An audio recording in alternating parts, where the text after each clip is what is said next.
Hello students, देखिए समांतर माध्यम में आज हम एक्सरसाइज 9.4 को सॉल्व करेंगे। एक्सरसाइज आपके 9.3 तक के क्वेश्चन जो है सॉल्व हो चुके हैं कंप्लीट। इसमें जो क्वेश्चन छूटे हुए हैं, यदि आपको इसमें जो प्रॉब्लम हो तो आप पूछ सकते हैं, ठीक है। तो इसमें लगभग सभी क्वेश्चन मैंने करा दिए हैं। आज है एक्सरसाइज 9.4 समांतर माध्य से संबंधित है, यानी कि दो संख्याओं का समांतर माध्य किस प्रकार से हम ज्ञात करते हैं। देखिए, पहले समझ लीजिए कि समांतर माध्य होता क्या है और इसको किस प्रकार से हम ज्ञात करते हैं, ठीक है। हाँ, देखिए ध्यान से।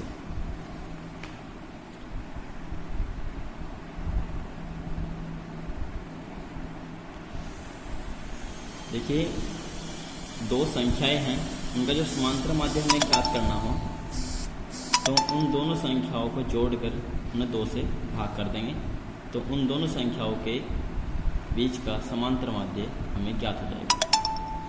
समांतर माध्य क्या होता है? दो राशियों का समांतर माध्य, दो राशियों का जो समांतर माध्य होता है उन राशियों के योगफल का आधा होता है।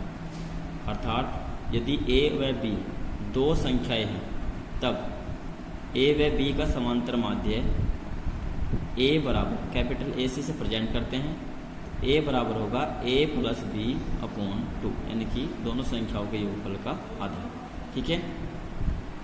नोट करके यहाँ लिखा हुआ है, यदि a व b का समांतर माध्य a है तो a कैपिटल A और b समांतर श्रेणी में होंगे, यानी कि a b का जो समांतर माध्य a है तो उस कंडीशन में a कैपिटल A इन समांतर माध्य और B ये समांतर श्रेणी में होंगे।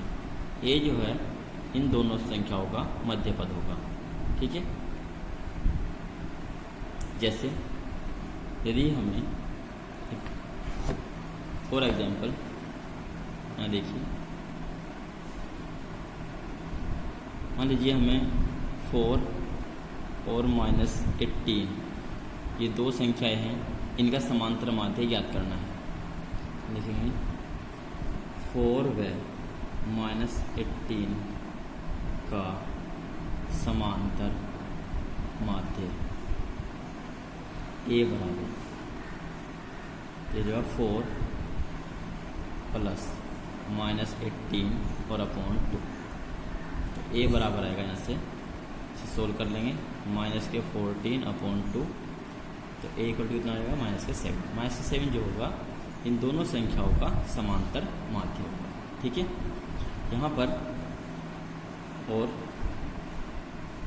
जैसे कि यहाँ पर हमने बताया है कि यदि a इन दोनों संख्याओं का समांतर माध्य है तो a और कैपिटल A और b यानी कि समांतर माध्य जो होगा इन दोनों संख्याओं का मध्य पद होगा, और ये इस टाइप से इस क्रम में समांतर श्रेणी में होंगे। तो यहाँ और 4 -7 और -18, 4 -7 -18 क्या होंगे? समांतर श्रेणी में होंगे,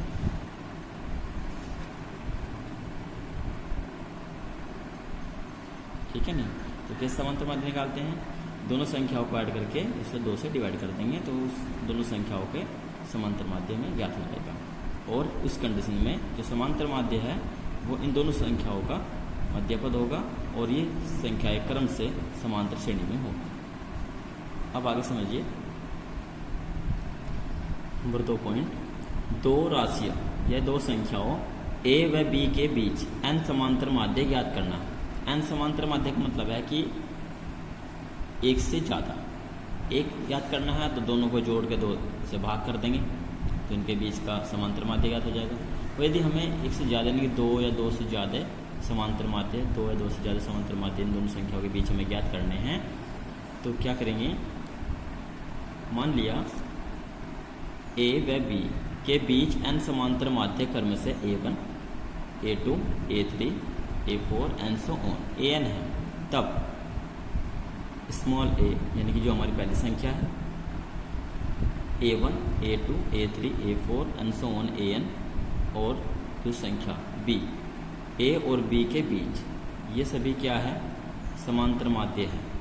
ठीक है, ये सभी क्या है, समांतर माध्य है। तो ए और बी के बीच जो समांतर माध्य है, यदि हम इसे इस क्रम में रखेंगे, पहले संख्या रखेंगे ए, फिर ये सभी समांतर माध्य क्रमानुसार रखेंगे, उसके बाद बी, तो इस टाइप से जो श्रेणी बनी है ये समांतर श्रेणी होगी। ठीक है, और इस श्रेणी में जो पदों की संख्या होगी, इस श्रेणी में जो पदों की संख्या होगी वो n+2 होगी, यानी कि n तो समांतर माध्य हो गए यहाँ तक, और एक 2, तो n+2।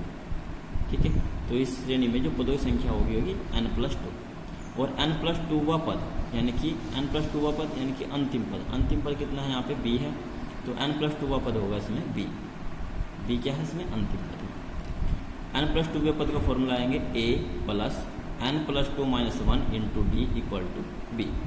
यहाँ से सोल्व करेंगे, a को इधर माइनस कर देंगे b में से, तो यहाँ से सोल्व करेंगे n+1 into d equal to b minus a, और यहाँ से सरासर d की वैल्यू निकाल लेंगे b minus a upon n+1।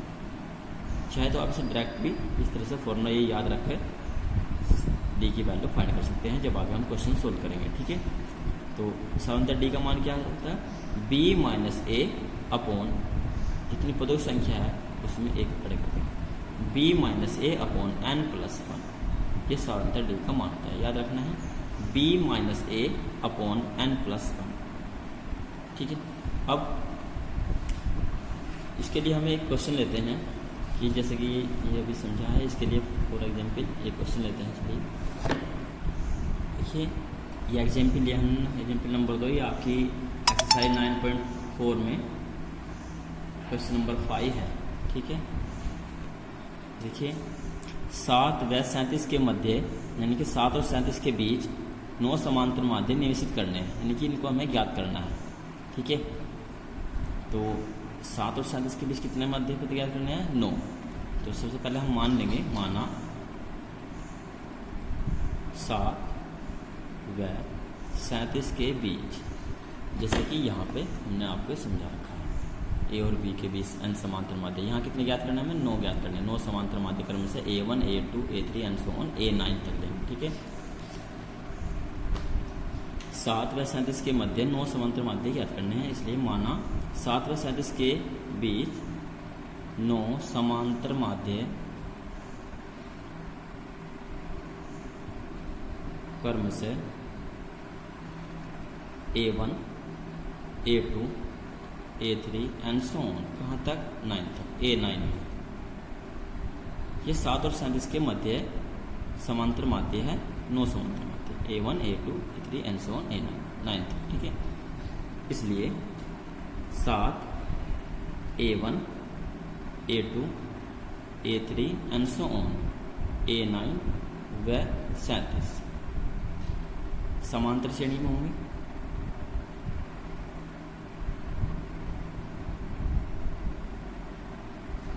जब समांतर श्रेणी में है तो इस श्रेणी का प्रथम पद जो है वो 7 है और अंतिम पद 37 है।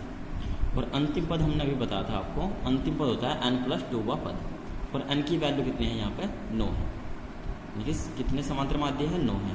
तो 9, 1 से यहाँ तक 9 समांतर माध्य हो गए, और 1 और 1 2 पद ये हो गए, तो 9 और 2 11 पद। तो यहाँ पे टोटल कितने पद हुए, 11 पद। तो इसलिए यहाँ पे पदों की संख्या कितनी हो गई, 11 हो गई। इसलिए श्रेणी का जो 11वां पद होगा, इसलिए श्रेणी का 11वां पद कितना हो जाएगा, 37, अंतिम पद। ठीक है, अब 11वें पद का फॉर्मूला आएंगे a plus 10d, a plus 10d और बराबर 37।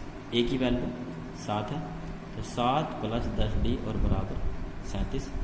7 घट जाएगा इधर जाकर और 10 से भाग कर देंगे, तो 10d बराबर 37 माइनस 7 और d बराबर घटाएंगे 30 और 30/10 यानी कि 3। सार अंतर d की वैल्यू आ गई 3। आप चाहे तो यहाँ से सार अंतर d की वैल्यू डायरेक्ट यहाँ से ज्ञात कर सकते हैं। किस प्रकार से कि d बराबर, अभी हमने बताया था कि d बराबर होता है b माइनस a, यानी कि b हमारी लास्ट अंतिम संख्या है, b minus a upon n+1।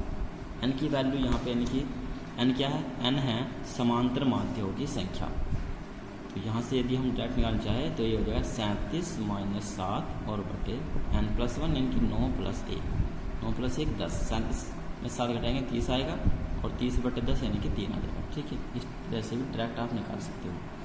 अब आगे चलिए, d की वैल्यू आ गई 3। अब यहाँ पे ध्यान दीजिए, यहाँ से 7 A1 A2 A3, यहाँ से जो A1 है और A2 A3, यहाँ से A1 से स्टार्टिंग हो रहे हैं समांतर माध्य, कहाँ तक 9 तक। तो जो A1 है इस समांतर श्रेणी का ये दूसरा पद है, A2 इस समांतर श्रेणी का तीसरा पद है और A3 चौथा पद है। और इसी प्रकार जो A9 होगा वो इस समांतर श्रेणी का 10वां पद होगा। ठीक है, तो यहाँ से ये हम जो है वैल्यू ज्ञात कर सकते हैं। इसलिए A1 यानी कि पहला समांतर माध्य और पहला समांतर माध्य श्रेणी का दूसरा पद होगा, तो ये होगा A + D के इक्वल। A की वैल्यू 7, D की वैल्यू आया 3, 7 + 3 10 हो जाएगा। फिर A2 कितना हो जाएगा, A + 2D। जो A2 होगा वो समांतर श्रेणी का तीसरा पद होगा, यानी कि जो दूसरा समांतर माध्य है वो समांतर श्रेणी का तीसरा पद है। तो इसकी वैल्यू निकालेंगे, A की वैल्यू रख देंगे 7 + 2D 3 × 2, 3 × 6 और 7 13। फिर A3 A + 3D, इस तरह से निकाल लेंगे इसको। A की वैल्यू 7 + 3 × D की वैल्यू 3 है, 3 × 9 और 7 16। A4 A + 4D, A की वैल्यू 7 है +4 × D की वैल्यू 3, 4 × 12 और 7 19। ठीक है, यानी कि क्या जुड़ता जा रहा है, केवल D जुड़ता जा रहा है, 4 अंतर जुड़ता जा रहा है, 3 3 जुड़ता जा रहा है। ठीक है, तो इसी प्रकार से यहाँ से A5 निकाल सकते हो। A5 आएगा इसमें 22, A6 25 आ जाएगा। ठीक है, A7 3 और जोड़ देंगे 28 और A8 31 और A9 ये आ जाएगा 34। इसी प्रकार से जब आप फॉर्मूला यूज करेंगे। ठीक है, तो यहाँ से और फिर जो बाद में कौन संख्या है, बाद में संख्या दी रखी है लास्ट में। तो यानी कि ये सब क्या बन रही है, पहला पद हमारा A बराबर कितना था 7 था, A बराबर कितना था 7, तो 7 10 13 16 ये सब क्या बन रही है, समांतर श्रेणी बनेगी। तो ये सभी क्या हो गए, A1 A2 A3 ये इसके समांतर माध्य पद हो गए। ठीक है, इस प्रकार से हम किन्हीं भी दो संख्याओं के बीच के समांतर माध्य ज्ञात कर सकते हैं। ठीक है, क्योंकि हमें निश्चित करना है, तो अतः आप इन्हें कैसे लिखोगे, अतः A और B यानी कि 7 और 37 के मध्य 9 समांतर माध्य कौन कौन से होंगे, 10 13 16 19 इस टाइप से हो गए, कहाँ तक 34। ठीक है, ये इसका आंसर है। आज की वीडियो में इतना ही। देखिए आप क्वेश्चन सोल्व कर सकते हैं इसमें। देखिए यहाँ पे एक्सरसाइज 9.4 निम्नलिखित का समांतर माध्य ज्ञात कीजिए। ये दो संख्याएं हैं, इनका समांतर माध्य ज्ञात करें, यानी कि ये A है और ये B है। तो इन दोनों को जोड़ करके तो इनका समांतर माध्य कैपिटल A बराबर हो जाएगा 12 + -8 और बटे 2। इस तरह समांतर माध्य याद करें। यहाँ भी इनका समांतर माध्य याद करेंगे, A + B का होल स्क्वायर तथा A - B का होल स्क्वायर, दोनों को ऐड कर देंगे और 2 से भाग कर देंगे, तो इन दोनों संख्याओं का समांतर माध्य ज्ञात हो जाएगा। यदि किसी समांतर श्रेणी के पीवे ये क्वेश्चन हम कराएंगे नेक्स्ट वीडियो में। ठीक है, आपको क्या हाथ से कहाँ तक करना है। क्वेश्चन नंबर 4, 6 संख्याएं ज्ञात कीजिए जिनको 3 और 24 के बीच में रखने पर प्राप्त अनुक्रम समांतर श्रेणी बन जाए। अर्थात हमें 3 और 24 के मध्य 6 समांतर माध्य ज्ञात करने हैं। ये क्वेश्चन ठीक 5 की तरह से करना है, जैसे क्वेश्चन नंबर अभी एग्जाम पे समझा, क्वेश्चन नंबर 5 करा है, इस टाइप से करना है। क्वेश्चन नंबर 5 आपको करा दिया। क्वेश्चन नंबर 6, 4 और 34 के मध्य 5 समांतर माध्य याद करना है। ये क्वेश्चन भी सेम इसी तरह से करना है। यदि 28 और 10 के बीच 11 समांतर माध्य पदों को निश्चित किया जाए तो प्राप्त श्रेणी के 3 मध्य पद ज्ञात कीजिए। तो यानी कि पहले 28 और 10 के बीच 11 समांतर माध्य ज्ञात कर लेंगे, उसके बाद जो पदों की संख्या हो जाएगी ना कि श्रेणी के 3 मध्य पद। तो 3 मध्य पद कौन से होंगे, इसमें पदों की जो संख्या होगी वो हो जाएगी 11 तो समांतर माध्य और 2 पद ये हो गए 28 और 10, तो कुल पदों की संख्या कितनी हो जाएगी 13 हो जाएगी। तो इसका मध्य पद जो आएगा वो कितना आएगा, 7वां पद आएगा। और इसके 3 मध्य पद निकालना है तो इससे 1 कम यानी कि छठा, और इससे ही ज़्यादा यानी कि 8वां। ठीक है, तो ये जो छठा, 7वां, 8वां पद है ये कौन से समांतर माध्य पद बैठेंगे, ये बैठेगा 5वां, और ये समांतर माध्य बैठेगा छठा, और ये समांतर माध्य बैठेगा 7वां। यानी कि आपको 5, 6, 7वां ये समांतर माध्य ज्ञात करने हैं। 3A और 7A के मध्य n समांतर माध्य पदों का योगफल ज्ञात कीजिए। n समांतर माध्य पद पहले हम जो है निकाल लेंगे A1, A2, A3, फिर उसके n पदों का योगफल का फॉर्मूला आ गया उसके सोल्व कर लेंगे। ठीक है, अगर आपको इसमें कोई क्वेश्चन डाउट हो तो आप मुझसे पूछ लीजिएगा फ़ोन करके, वरना हम नेक्स्ट वीडियो में ये सभी क्वेश्चन जो छूट गए हैं इसमें उनको सोल्व करेंगे।